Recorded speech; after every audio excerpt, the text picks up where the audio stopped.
Hello dear students, आज आपका topic है क्लास 12th वालों के लिए जो आपका लेसन चल रहा था एटॉमिक फिजिक्स वाला। उसके हम आपको 6 वीडियो बता चुके थे, 6 वीडियो डल चुके हैं और उसमें आपको हमने बता दिया बहुत सारे लेसन में, जिसमें पिछले टॉपिक में हमने हाइड्रोजन स्पेक्ट्रम के बारे में बताया था, जिसमें विभिन्न श्रेणियाँ कैसे बनती हैं वो भी बताई थी। नेक्स्ट आज का टॉपिक है आपका परमाणु के विविक्त ऊर्जा स्तर। एक्चुअली हम परमाणु के विविक्त ऊर्जा स्तर क्या होते हैं, तो परमाणु के जो विविक्त ऊर्जा स्तर का अर्थ है कि कुछ निश्चित ऊर्जा वाली जो ऊर्जा स्तर का मतलब होता है कक्षाएं, लेवल, और विविक्त का मतलब होता है कुछ निश्चित, कि सभी नहीं, उसमें निश्चित होती हैं, उसी को हम विविक्त कहते हैं। तो यहाँ पर आपने देखा है कि जो प्लांक का मॉडल था, प्लांक का क्वांटम सिद्धांत था, प्लांक के क्वांटम सिद्धांत के आधार पर ही जो प्रकाश वैद्युत प्रवाह होता है उसकी व्याख्या की गई थी। और प्लांक का मॉडल क्या होता है उसी आधार पर इसकी भी व्याख्या की जाएगी। तो प्लांक का मॉडल हमने आपको बता दिया था कि इसके अनुसार जो प्रकाश होता है वो ऊर्जा के किसके रूप में चलता है, छोटे छोटे पैकेटों या बंडलों के रूप में चलता है, जिन्हें हम क्या कहते हैं, फोटोन अथवा क्वांटा कहते हैं। और जो प्रत्येक फोटोन होता है उसकी ऊर्जा कितनी होती है, प्रत्येक फोटोन की ऊर्जा कितनी होती है आपकी एच न्यू होती है, जहां पर h आपका क्या है, प्लांक प्लांक नियतांक है, और न्यू क्या है आपकी प्रकाश की आवृत्ति है। क्लियर। तो ये क्वांटम सिद्धांत तो आपको स्पष्ट था। इसी के आधार पर जब ऊर्जा का, इस सिद्धांत के अनुसार क्या होता है कि जब ऊर्जा या तो अवशोषित होती है या फिर क्या होती है, उत्सर्जित होती है। तो जो फोटोन फोटोन के रूप में होती है, अर्थात किसी भी जो परमाणु होता है, यदि परमाणु ऊर्जा को अवशोषित करेगा या फिर ऊर्जा को उत्सर्जित करेगा तो वो हमेशा किसके रूप में करता है, फोटोनों के रूप में करता है। और चूंकि फोटोन की ऊर्जा कितनी होती है, एच न्यू, तो इसी प्रकार से हम कह सकते हैं कि किसी भी पदार्थ से जो ऊर्जा का विनिमय होता है वो सदैव किसके रूप में होता है, फोटोनों के रूप में होता है। अर्थात उससे जो ऊर्जा होगी, अवशोषित होने वाली ऊर्जा या उत्सर्जित होने वाली ऊर्जा होगी, वो H new, 2h new, 3h new इस प्रकार से होती है। कभी भी कि वो 2.5h न्यू इस प्रकार से नहीं होती है, इनके बीच नहीं होती है। समझ में आया क्या बताया हमने आप कि इस सिद्धांत के अनुसार जो ऊर्जा का विनिमय होता है, विनिमय में दो शब्द आते हैं, अवशोषण या उत्सर्जन, तो वो क्या होता है आपका H new, 2h new, 3h new dot dot इसी प्रकार से होता है, कभी भी इसके बीच में नहीं होता है। क्योंकि जो आपका ऊर्जा का उत्सर्जन हो रहा था वो एच न्यू, 2h न्यू के रूप में होता है, और जो पदार्थ का जो परमाणु होता है वही ऊर्जा का अवशोषण या उत्सर्जन करता है। इससे स्पष्ट हो जाता है कि परमाणु क्या है, कुछ निश्चित ऊर्जा अवस्थाओं को ही ले रहा है, अर्थात उसकी क्या है, कुछ निश्चित ऊर्जा अवस्थाएं ही होती हैं। इसी को हम क्या कहते हैं, परमाणु के विविक्त ऊर्जा स्तर कहते हैं। अर्थात परमाणु की निश्चित ऊर्जा कक्षाएं होती हैं जिनकी ऊर्जा क्या होती है, H new, 2h new, 3h new के रूप में होती है। क्लियर। इसके बाद आपका नेक्स्ट टॉपिक आता है फ्रैंक हार्टज की एक्सपेरिमेंट। तो फ्रैंक हार्टज एक वैज्ञानिक थे और उन्होंने एक्सपेरिमेंट क्या किया था कि उन्होंने बताया था कि जैसे कोई एक नली है और उसमें नली में क्या है आपकी कि पानी की वाष्प भर दी थी, एक नली थी उसमें इस प्रकार से,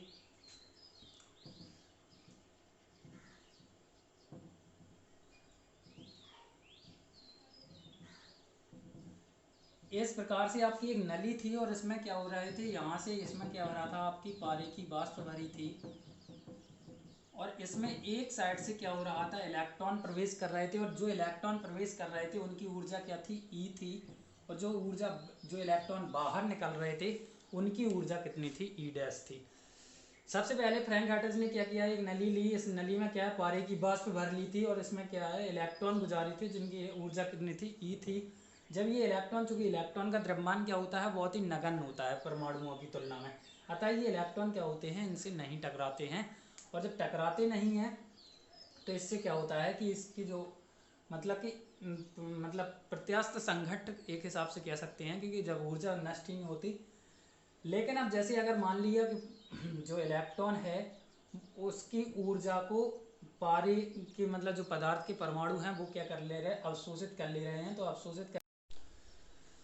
तो तो इसमें हम आपको क्या बता रहे थे कि पारे की वाष्प में जब उन्होंने इलेक्ट्रॉनों को भेजा तो ये इलेक्ट्रॉन क्या होते हैं, क्योंकि इनका द्रव्यमान क्या होता है, बहुत कम होता है, और पारे की परमाणुओं की तुलना में, गैस की परमाणुओं की तुलना में, अतः ये क्या होते हैं, उसके द्वारा प्रत्यास्थ संघटन के द्वारा अपनी ऊर्जा को नहीं खोते हैं, यानी प्रत्यास्थ टक्कर होती है तो ऊर्जा नष्ट नहीं होती है।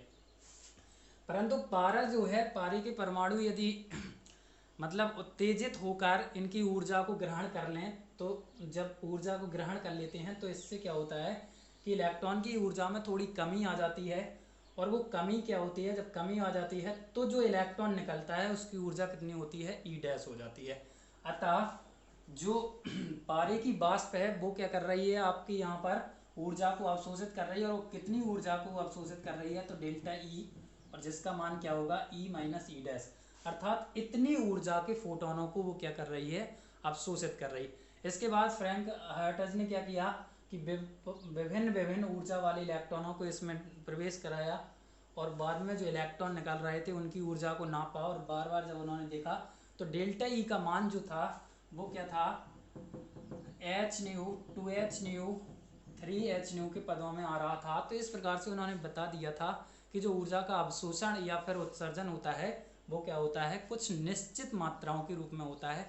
इसी प्रयोग को हम फ्रैंक हर्ट्ज का एक्सपेरिमेंट कहते हैं। क्लियर। इसके बाद आपका नेक्स्ट टॉपिक है मूल अवस्था या निम्नतम अवस्था। तो मूल अवस्था या निम्नतम अवस्था क्या होती है कि जैसे अगर देखा जाए आपकी कि जो नाभिक और इलेक्ट्रॉनों के बीच जो ऊर्जा होती है यदि वो क्या हो, न्यूनतम हो, क्योंकि नाभिक कैसे होते हैं, धनावेशित, और इलेक्ट्रॉन कैसे होते हैं, ऋणावेशित, अतः इनके बीच क्या होती है, वैद्युत स्थितिज ऊर्जा कार्य करती है। और यदि स्थिर वैद्युत स्थितिज ऊर्जा का मान कितना हो, बिल्कुल नगण्य हो, बहुत कम हो, तो फिर इस प्रकार की अवस्था को हम क्या कहते हैं, निम्न अवस्था अथवा मूल अवस्था कहते हैं। यानी क्लियर। आपको क्या बताया कि जब नाभिक और इलेक्ट्रॉनों के बीच ऊर्जा क्या होती है, न्यूनतम होती है, तो फिर ऐसी अवस्था को हम क्या कहते हैं, आपकी निम्नतम अवस्था या फिर मूल अवस्था कहते हैं। इसके बाद आपका नेक्स्ट टॉपिक आता है उत्तेजित अवस्था। तो उत्तेजित अवस्था भी क्या होती है आपकी कि जब परमाणु को क्या होती है कि मतलब जब परमाणु के इलेक्ट्रॉन को ऊर्जा मिल जाती है तो वो इलेक्ट्रॉन क्या करता है, अपनी निम्नतम कक्षा को छोड़कर कहाँ चला जाता है, उच्चतम कक्षा में चला जाता है। तो इस प्रकार की जिस कक्षा में जाता है तो उस अवस्था को फिर हम क्या कहते हैं, उत्तेजित अवस्था कहते हैं। क्लियर। क्या बताया कि जब परमाणु के इलेक्ट्रॉन को बाहर से ऊर्जा दे दी जाती है तो वो क्या होता है कि अपनी निम्नतम कक्षा को छोड़कर उच्चतम कक्षा में चला जाता है, तो इसी को हम क्या कहते हैं, उत्तेजित अवस्था कहते हैं। नेक्स्ट होता है आपका आयनित अवस्था। तो आयनित अवस्था क्या होता है कि जब इलेक्ट्रॉन को इतनी ऊर्जा मिल जाती है कि वो परमाणु को ही छोड़कर चला जाता है, तो फिर इस केस में कहा जाता है कि उसकी अवस्था कौन सी है, आयनित अवस्था है, और वो परमाणु कौन सा है, आयनित परमाणु है। क्लियर। ये तीनों अवस्थाएं आपको याद हो गई होंगी। सबसे पहले मूल अवस्था, तो जब नाभिक और इलेक्ट्रॉन के बीच ऊर्जा न्यूनतम हो तो मूल अवस्था। यदि बाहर से इतनी इलेक्ट्रॉन को ऊर्जा मिल जाए कि वो किसी दूसरी कक्षा में चला जाए, तो उच्च कक्षा में चला जाए, तो वो ऊर्जा क्या कहलाती है, उत्तेजित अवस्था। और जब परमाणु छोड़कर चला जाता है तो वो कौन सी कहलाती है, आयनित अवस्था। और ऐसा परमाणु क्या कहलाता है, आयनित परमाणु। क्लियर। इसके बाद संक्रमण क्या होता है। तो संक्रमण भी हमने आपको बता दिया था, एक कक्षा से दूसरी कक्षा में जाना ही क्या कहलाता है, आपका संक्रमण कहलाता है। क्लियर। यानी कि एक कक्षा से दूसरी कक्षा में जाने को ही हम क्या कहते हैं, आपका संक्रमण कहते हैं।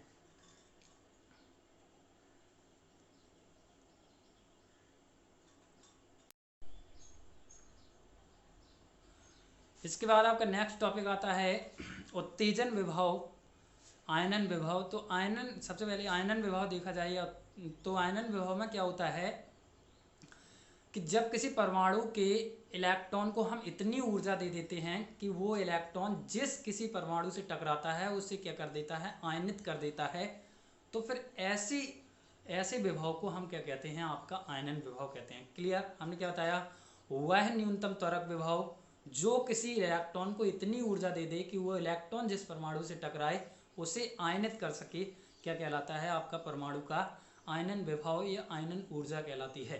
क्लियर। इसी प्रकार से आपका उत्तेजन विभव होता है। तो उत्तेजन विभव क्या होता है कि जब वह न्यूनतम त्वरक विभव जो किसी परमाणु के इलेक्ट्रॉन को इतनी ऊर्जा दे दे कि वो इलेक्ट्रॉन जब किसी परमाणु से टकराता है तो उसे क्या कर दे, उत्तेजित कर सके। तो इस प्रकार के जो विभव इसके बाद आपका एक नोट है इम्पॉर्टेंट कि जो पारे का परमाणु होता है उसका प्रथम उत्तेजन विभव कितना होता है 4.86 वोल्ट। ये इंपॉर्टेंट है कि पारे की परमाणु का कितना होता है उत्तेजन विभव 4.86 वोल्ट और 10.2 वोल्ट ये क्या होता है आपका उसका आयनन विभव होता है। क्लियर।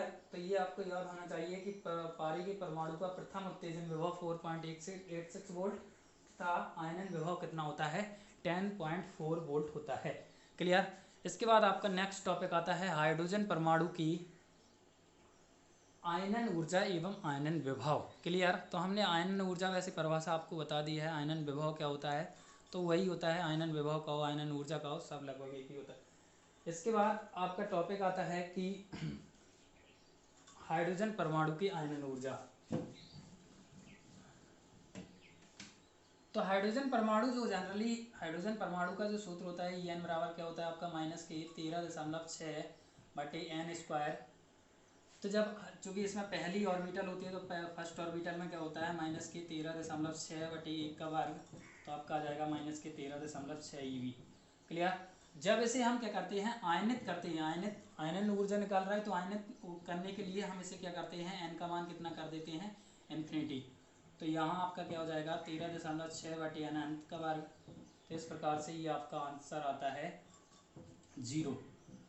तो हम कह सकते हैं कि जो आपका मतलब कि इसकी पहली ऑर्बिटल में कितनी ऊर्जा है -13.6 eV और यदि इसको हम कितनी 13.6 eV ऊर्जा दे दें तो इसकी टोटल ऊर्जा कितनी हो जाएगी शून्य।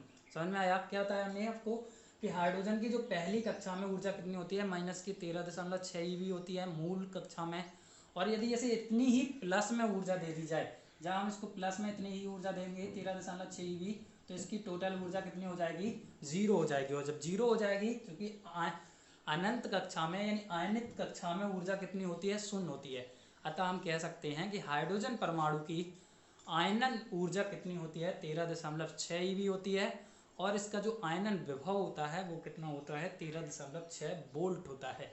क्लियर। यही आपका अंतर है कि इसकी ऊर्जा कितनी होती है 13.6 eV और विभव कितना होता है 13.6 वोल्ट। इसके बाद आपका टॉपिक आता है उत्सर्जन संक्रमण।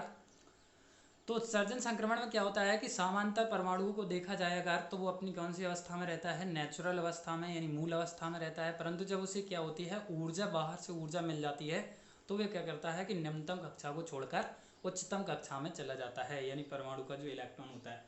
तो जब वो निम्नतम कक्षा से उच्चतम कक्षा में चला जाता है और वहाँ हमने आपको बताया था कि वहाँ कितनी देर के लिए 10⁻⁸ सेकेंड के लिए रुक कर जब वो वापस लौटता है तो फिर उसमें क्या होता है कि वो जब वापसी लौटता है तो उच्चतम कक्षा और निम्नतम कक्षा का जो ऊर्जा का अंतर होता है उसके बराबर क्या करता है ऊर्जा को उत्सर्जन करता है। यानी यदि उसकी निम्नतम कक्षा में ऊर्जा कितनी हो E1, उच्चतम कक्षा में ऊर्जा कितनी हो E2, तो डेल्टा E बराबर क्या होगा E2 - E1 अर्थात इतनी ऊर्जा की वो क्या करेगा फोटोन उत्सर्जित करेगा। और जब वो फोटोन उत्सर्जित करेगा तो इसी से क्या होता है आपका उत्सर्जन संक्रमण का निर्माण होता है। क्लियर।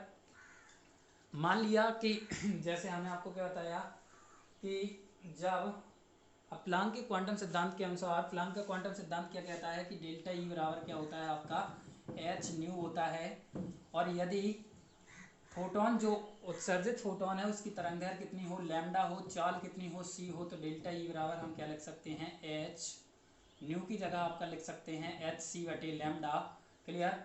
या फिर लैम्डा बराबर आपका क्या हो जाएगा hc/डेल्टा E। क्लियर।